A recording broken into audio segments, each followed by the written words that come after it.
FM 89.1, Radio Universidad.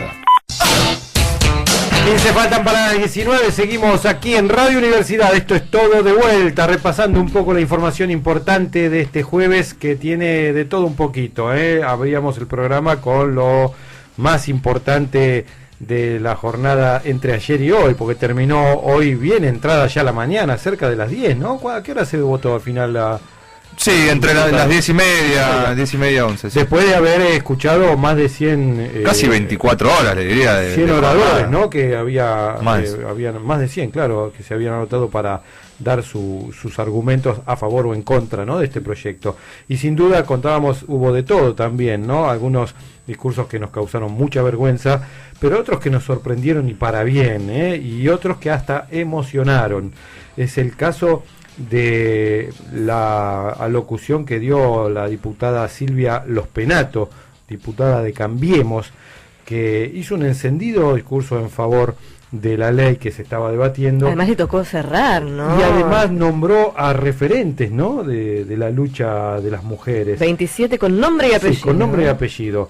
Y esto, bueno, logró conmover incluso a diputadas y diputados de otros espacios realmente muy, muy diferentes en lo ideológico, que realmente han reconocido en el discurso de Lospenato. Sí, hoy hablamos con Leopoldo Moró, sí. Que dijo: estoy en otra vereda totalmente contraria, pero la verdad y que la transversalidad del reclamo sí. es importante. La vamos a saludar porque la tenemos en línea. ¿Cómo le va, diputada? Ariel del Águila la saluda. Buenas tardes. ¿Qué tal? Muy buenas tardes, ¿cómo están? Muy bien, felicitaciones por su discurso, diputada. Hay que reconocer que ha sido uno de los puntos altos y sobresalientes de este debate. Bueno, les agradezco mucho. La verdad es que fue un discurso que salía muy emocional, porque confluía todo lo que había sido la tensión del día con la alegría de toda la gente, de todas las mujeres, de todos los varones que nos estuvieran acompañando durante las casi 24 horas de sesión en la calle. La verdad es que la calle nunca aflojó, siempre nos sentimos muy acompañadas, y creo que lo que terminó pasando es que en el discurso descargamos un poco todos esa tensión y esa alegría por llegar al momento en que teníamos que decidir si de una vez por todas dejábamos atrás nuestra regulación que tenía 100 años y adoptábamos una regulación que reconozca los derechos de las mujeres. Algunos diputados y diputadas incluso dijeron: dejo de lado mi cuestión personal, mi historia personal, mis convicciones por ahí fundadas en lo religioso, en lo moral, y pienso más allá, pienso en la demanda que hoy tiene el pueblo argentino. ¿Hasta dónde uno puede renunciar a sus propias historias y estructuras morales, familiares, para tener un oído puesto en la calle? Cuando se quiere se puede, ¿no? Sí, y yo creo que los legisladores estamos obligados permanentemente a hacer esta separación entre los que nosotros creemos a nivel personal, cuáles son nuestras convicciones, la religión que profesamos y qué es lo mejor para el común del ciudadano, qué es lo mejor para la ciudadanía, y en este caso en particular, qué es lo mejor para las mujeres y las mujeres en edad gestante, ¿no? Porque ni siquiera esta es una ley de aplicación general, no estábamos tratando de una ley de educación, estábamos tratando de una ley muy específica que regula derechos que pueden ejercer en el caso de que así lo deseen solamente las mujeres en edad gestante. Así que hay que todavía ser mucho más desprejuiciado en ese sentido, porque la verdad es que lo que piense un hombre la religión que profese un varón tiene poco que ver con una ley que nosotros vamos a sancionar, que solamente se le va a aplicar a las mujeres y además a todas las mujeres, de todas las religiones, y a las agnósticas y a las ateas. Así que tenemos que hacer este ejercicio, aunque en algunos casos resulte, como lo dijo el diputado Rossi, un ejercicio de mucha incomodidad. Interesante, ¿no?, esa definición, un ejercicio de incomodidad.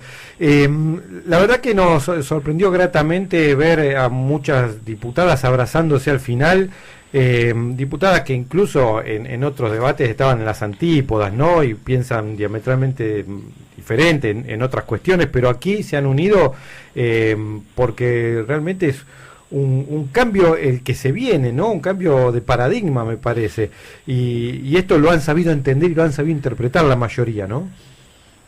Sí, la verdad es que yo creo que hay una potencia muy interesante para verlo desde el punto de vista de la construcción política, que es esta comunidad de mujeres parlamentarias que conformamos y que ya tenemos por lo menos 2 grandes victorias en estos años. El año pasado con la ley de paridad para asegurar una mayor participación de las mujeres en los órganos deliberativos, y este año con esta maravillosa media sanción que obtuvimos hace unas horas, que yo todavía no caigo completamente, que nos precede, como lo dije en mi discurso, una lucha de muchas décadas, de muchas mujeres que en soledad pedían por el reconocimiento de los derechos sexuales y reproductivos y el derecho a la autodeterminación de nuestros cuerpos, el derecho hacia seguir los proyectos de vida que cada una de nosotros desee con total libertad. Silvia, buenas tardes. María te saluda. Te reitero las felicitaciones por tus palabras y sobre todo por el reconocimiento a estas mujeres que tanto luchan y han luchado, ¿no? Por que hoy se esté debatiendo, que se esté tratando este proyecto que ya tiene media sanción. Bueno, gracias a que han logrado dejar de lado mucho sus creencias y empezaron como a razonar con datos y con evidencias. Una de las evidencias, ¿no? que surgieron de las palabras de la mayoría, ¿no? de los diputados y las diputadas, es que hay una gran ausencia en materia de educación sexual. Educación quizás en líneas generales, ¿no? Pero educación sexual en particular. ¿Crees que hay mucho para trabajar y hay cuestiones para proponer todavía en ese ámbito, o con que cumplir las leyes que no se están cumpliendo es suficiente? Bueno, yo creo que cumplir las leyes es un primer paso, ¿no? Porque esa es una herramienta que ya la tenemos hace muchos años y que tiene una muy baja aplicación. En las encuestas que se hacen a los estudiantes secundarios, mayoritariamente cuando se les pregunta qué contenido creen que tiene que ser incorporado en su educación, dicen educación sexual. Es decir, nuestros adolescentes en las escuelas nos están pidiendo educación sexual. Tenemos una ley que se aplica relativamente bien, por ejemplo, en distritos como la provincia de Buenos Aires o la ciudad de Buenos Aires, pero cuando uno se va adentrando en el país, cada vez se imparte menos y en algunas provincias directamente no se cumple. Y se sigue dando educación religiosa y otro tipo de contenidos y se desconoce la necesidad de aplicar la ley de educación sexual y reproductiva. Hicimos en esta ley de legalización del aborto, incluimos un capítulo para crear una comisión bicameral de seguimiento de la implementación de esta ley, porque nosotros quisimos recoger los 3 grandes objetivos de la campaña por el aborto legal, seguro y gratuito, que tienen que ver con la educación para decidir, la anticoncepción para no abortar y, bueno, este último paso, el aborto seguro para no morir. Por otro lado, sobre todo en la mayoría de los discursos pro vida, aparecía esto de por qué pagar un aborto con los impuestos y mujeres que necesitan hacer un tratamiento de fertilidad no pueden realizarlo de manera gratuita. Nosotros estamos en la provincia de Buenos Aires, el caso nuestro es diferente, pero ¿crees que también hay que avanzar en ese sentido a nivel nacional? Para ofrecerles también, así como se ha abandonado a la mujer cuando no ha querido ser madre, también en muchas provincias se la abandona cuando quiere serlo, ¿no? Sí, yo creo que, no hay dudas que hay una ley nacional de fertilización asistida, pero claramente en las provincias no hay hospitales nacionales, en general hay hospitales provinciales y en muchas provincias este derecho todavía no está consagrado legislativamente y las mujeres de esas provincias tienen que seguir instando a sus legisladores para que los promuevan y para que tengan leyes que les den esta posibilidad. Silvia, ¿qué tal? Mauro Jordón te saluda. ¿Qué tal, Mauro? Hablábamos al principio del programa, lo mencionaba Ariel, de en dónde estaba la mayor importancia, hacia afuera, en las calles o adentro, en el recinto. Te pregunto cómo lo viviste vos y si pensás que en algunos diputados que incluso manifestaron abiertamente que habían cambiado su voto, esa movilización pudo influir, y también si te parece que esto puede sentar un precedente, no solamente con lo que pasó ayer, sino para algunas próximas leyes. Sí, yo creo que absolutamente la movilización ayer incidió sobre el ánimo de los legisladores. Muchos legisladores, tal vez porque se mantuvieron un poco más ajenos, porque no participaron de los plenarios de las comisiones, veían este tema sin entender la masividad del reclamo que había por detrás. Me parece que ayer el escenario alrededor del Congreso, que era un escenario de alegría principalmente, ¿no? Un escenario de paz social, de manifestarse en paz. Creo que fue todo un ejemplo la movilización de miles y miles de jóvenes que simplemente fueron a peticionar, ¿no? A peticionar a las autoridades tal como lo garantiza el derecho constitucional, que querían que los escucháramos, que necesitaban esta ley, y sin duda en los últimos indecisos yo creo que ha tenido algo de incidencia. Silvia, se está empezando ya a especular qué va a pasar en el Senado.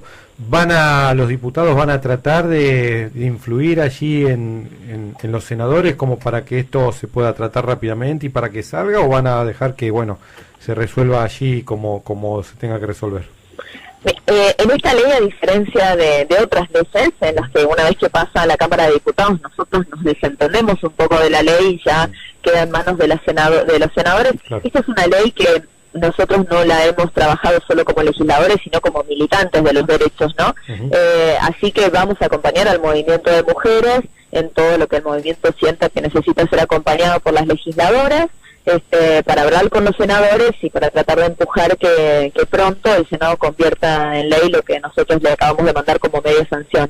A priori se especulaba que el Senado iba a ser un poco más difícil que pueda aprobar esta ley. ¿Seguís pensando lo mismo o sos optimista que va a salir? Bueno, tenemos una combinación de factores. Ahí yo no soy una experta en Senado, habría que mirar un poquito cómo está la composición.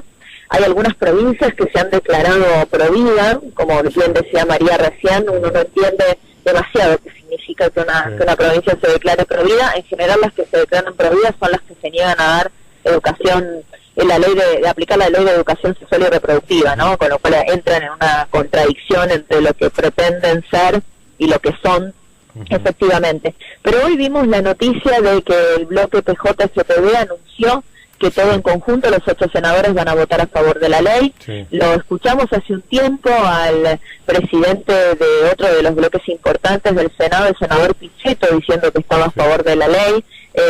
El presidente de mi bloque en el Senado, del bloque PRO, Humberto Schiavone, está a favor de la ley. El presidente del interbloque Cambiemos en el Senado, Luis Naidenov, está a favor de la ley. Así que el senador Eduardo Costa del radicalismo está a favor de la ley. Y eso que recién, digamos, empieza el debate, ¿no? Claro. Con lo cual parecería que no está tan complicado el Senado como a priori uno creía. Bien, bueno, vamos a estar atentos y ojalá se pueda tratar en breve, ¿no? Ojalá que Ojalá que sí, y cuando se trate en el Senado nos volveremos a encontrar las mujeres en la plaza, y esta vez yo ya no estaré en la plaza. Seguramente. Muchísimas gracias, Silvia. Muy amable, ¿eh? Muchísimas gracias a ustedes, que tengan buen día. Igualmente. Hablábamos con la diputada nacional de Cambiemos, Silvia Lospenato, una de las más aplaudidas, ¿no? Y más emocionadas cuando dio su discurso. Desde la Universidad Nacional de La Matanza, Radio Universidad FM 89.1. Siempre cerca.